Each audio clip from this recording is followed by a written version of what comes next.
एक दिन एक प्रसिद्ध आर्ट गैलरी ने दुनिया भर में एक प्रतियोगिता की घोषणा की। उन्होंने घोषणा की है कि वर्ल्ड्स पीसफुल पेंटिंग और अपनी पेंटिंग में शांति का चित्रण करने वाले कलाकार को $10 मिलियन का पुरस्कार मिलेगा। ये पूरी दुनिया में फैल गया है और हजारों कलाकारों ने प्रतियोगिता में भाग लेने के लिए अपनी पेंटिंग जमा की। प्रतियोगिता के जज हजारों की संख्या में से सिर्फ 100 पेंटिंग को चुनते हैं। उन्होंने उन 100 पेंटिंग्स की प्रदर्शनी लगाई। हालांकि प्रदर्शनी में आमंत्रित कलाकारों के साथ साथ मीडिया भी मौजूद था। मीडिया में ये देखने के लिए बड़ी भीड़ उमड़ पड़ी कि कौन सर्वश्रेष्ठ कलाकार है और किस कलाकार को कुल पुरस्कार मिलेगा। अंत में वो दिन आ गया जब न्यायाधीशों को ये तय करना था कि विश्व की शांतिपूर्ण पेंटिंग का विजेता कौन बनेगा।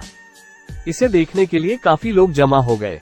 पहली पेंटिंग, जिसमें एक स्पष्ट नदी की एक ज्वलंत छवि थी जिसमें पहाड़ थे जहां बर्फ और सूरज उगता था।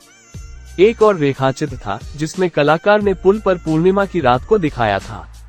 उसने देखा कि नदी इतनी शांत थी कि चांद तारों का प्रतिबिंब दर्पण जैसा दिखाई दे रहा था। साथ ही एक सफेद बादल के साथ पहाड़ और जंगल, एक बहती हुई नदी थी। सभी चित्र शांतिपूर्ण थे और प्रतियोगिता बहुत कठिन थी क्योंकि चित्र अन्य चित्रों से बेहतर थे।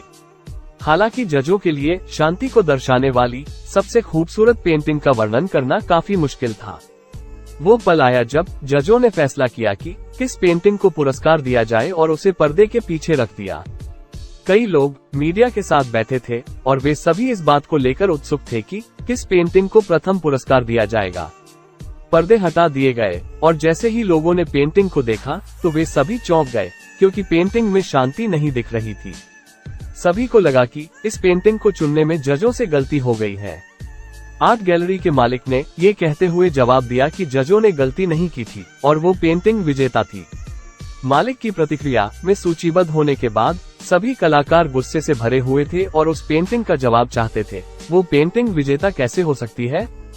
उन्होंने कहा कि उन्होंने पेंटिंग में एक तूफान, विनाश, काले बादल देखे, लेकिन एक छोटी सी खिड़की वाला घर नहीं देखा जहां एक आदमी मुस्कुराया और बिना किसी चिंता के तूफान को देख रहा है। यही सच्ची शांति है। साथियों, शांति का मतलब वो नहीं जो बाहर है, बल्कि वो है जो अंदर है। जिसके पास आंतरिक शांति नहीं है वो किसी भी स्थिति में खुश नहीं रहेगा। लेकिन अगर आपके भीतर शांति है तो बाहर क्या है इसकी चिंता करने की जरूरत नहीं है। धन्यवाद।